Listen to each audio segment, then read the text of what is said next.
Ducati had ruled MotoGP for years with a combination of ruthless efficiency and unstoppable engineering.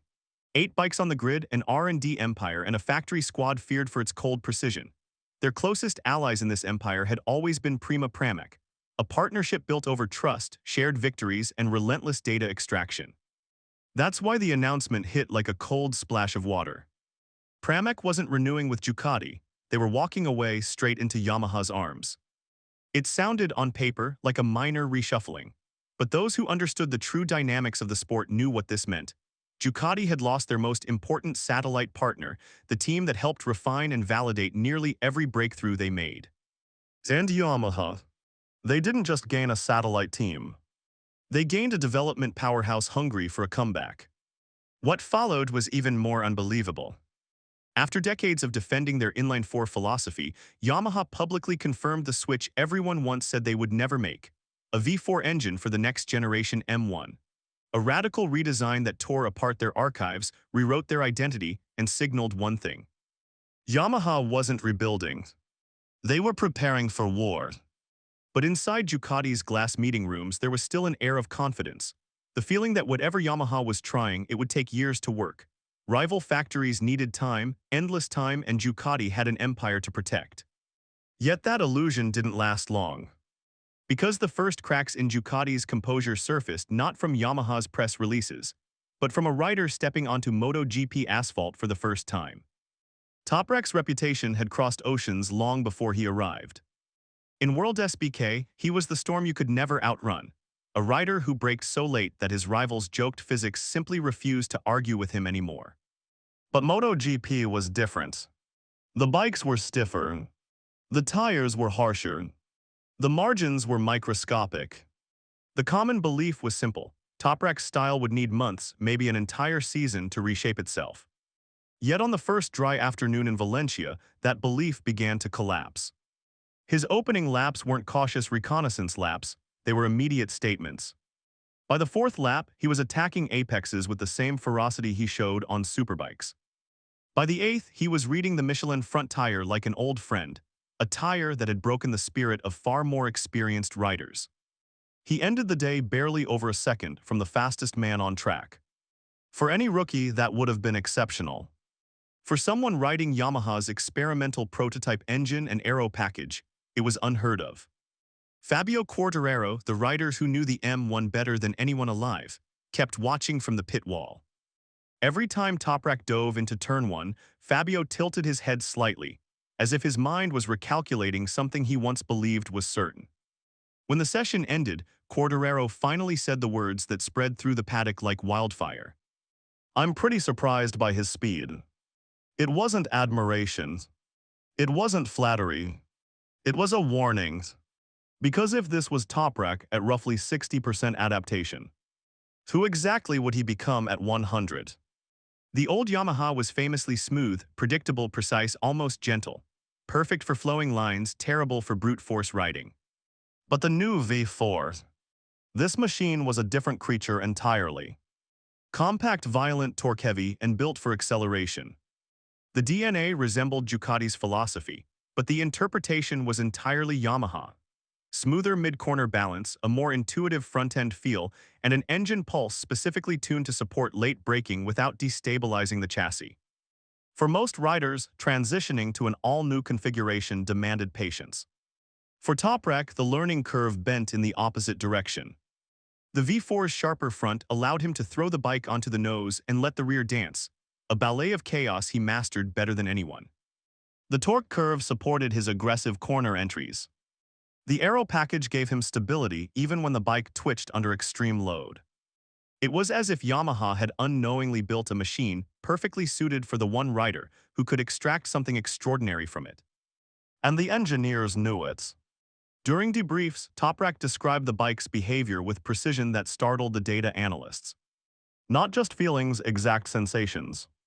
Tiny details about pitch, load transfer, and engine brake gradients. It was the kind of feedback a team normally expects from a longtime MotoGP veteran. What made this even more unnerving was something whispered by a Yamaha insider. "This isn't the real Toprak yet." Those words reached the Ducati camp within hours. And suddenly the confidence they'd worn for years began to crack. While Ducati absorbed the shock, Pramac was experiencing something transformative. The energy inside the purple and white garage felt renewed, almost electric. The mechanics joked more. The engineers worked faster. Every meeting ended with a sense of momentum. Pramac wasn't just supporting Yamaha's project, they were the project. For the first time in years, the team felt like a force shaping the direction of a manufacturer, not simply following it. Jack Miller, who knew Ducati machinery inside out, watched Toprak ride Yamaha's prototype and admitted privately that the rookie's pace was much faster than expected. For a rider like Miller, known for direct honesty, that kind of comment wasn't just flattery. It was recognition of a new threat. Pramac's data flow back to Yamaha accelerated the development cycle, producing aero tweaks and grip solutions at a speed Yamaha hadn't enjoyed in years. Some insiders even described Pramac's garage as buzzing like a factory within a factory. Meanwhile, Ducati found itself in a strange position, forced to monitor the very team they once controlled as that team helped resurrect their old rival. And the more they observed, the more unsettling it became. Because talent, motivation, and a fresh prototype could be powerful. But when combined with a rider like Toprak, the potential wasn't just promising. It was dangerous. Ducati's dominance had always been built on staying 2 steps ahead. But suddenly they found themselves glancing over their shoulders. The first internal meeting discussing Yamaha's V4 was described as suspiciously short. Word spread of urgent data analysis sessions, aero reviews, and rapid-fire updates sent to their test team. Some of Ducati's calmest engineers began revisiting simulations late into the night. Riders were quietly told to push harder in off-season tests. Strategy meetings doubled in frequency. On the surface, Ducati kept their professionalism, no panic, no public concern. But inside the motorhome walls, a new kind of discomfort settled in. They weren't reacting to generic Yamaha progress. They were reacting to Toprak-aligned Yamaha progress. That distinction mattered. Because beating a manufacturer was one thing. Beating a manufacturer powered by a once-in-a-generation rider was something else entirely. One Ducati analyst reportedly asked a chilling question during a debrief. If this is their base level, what happens when they actually understand the bike? The room went silent. They all knew the answer could mark the end of their comfort. Inside Yamaha, a different turbulence was forming. Fabio Quartararo had carried the Yamaha project through its darkest years, the podiums, the frustrations, the media heat. He had been the team's anchor, the symbol of loyalty during a time when rivals like KTM, Aprilia, and Ducati offered better machinery. And now, a new rider had arrived who was blisteringly fast straight out of the box. It created an invisible tension, not hostile but powerful. Both riders wanted the same thing: to lead the reborn Yamaha. Toprak's arrival intensified every technical debrief, every sector comparison, every social media headline. When Quartararo spoke of Toprak's speed, some fans read admiration. Others read concern. And a few read fear. Meanwhile, Yamaha engineers faced a new challenge, balancing 2 completely different riding styles on a prototype still under construction. Toprak demanded a fierce front end and heavy engine braking. Quartararo required smooth trajectories and predictable throttle response. 2 philosophies. One bike still being born. And as this new dynamic grew, something else shifted behind the scenes. The contract whispers. Quartararo's future. Toprak's rise. Yamaha's strategic direction. The human element had entered the equation. And MotoGP history shows that when riders feel the ground shifting beneath them, the psychological war becomes just as dangerous as the championship battle. During the second test block, a curious incident began circulating through the paddock.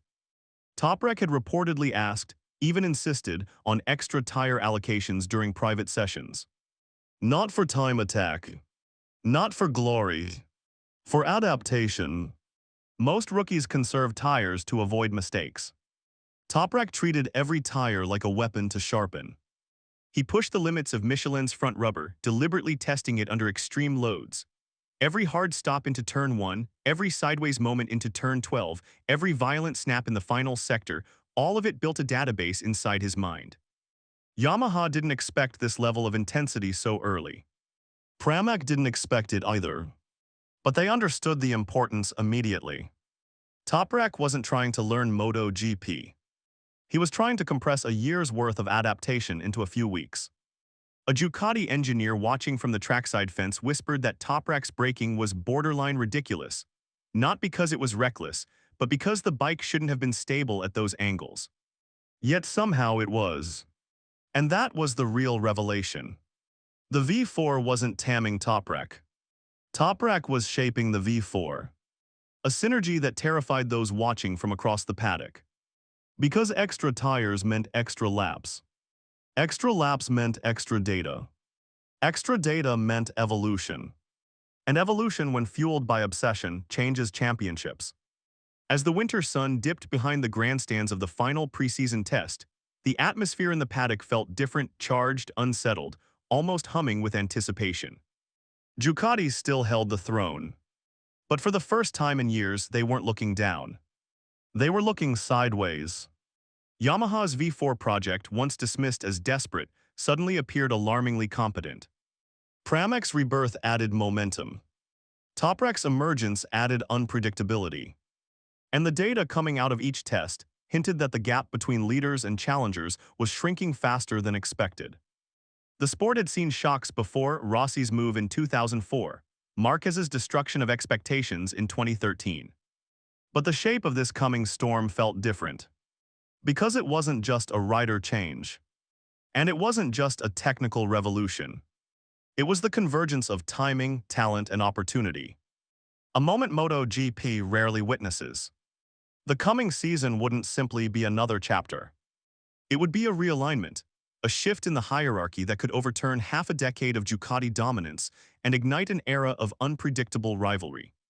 In the garages where lights were slowly turning off for the night, one truth lingered in the air.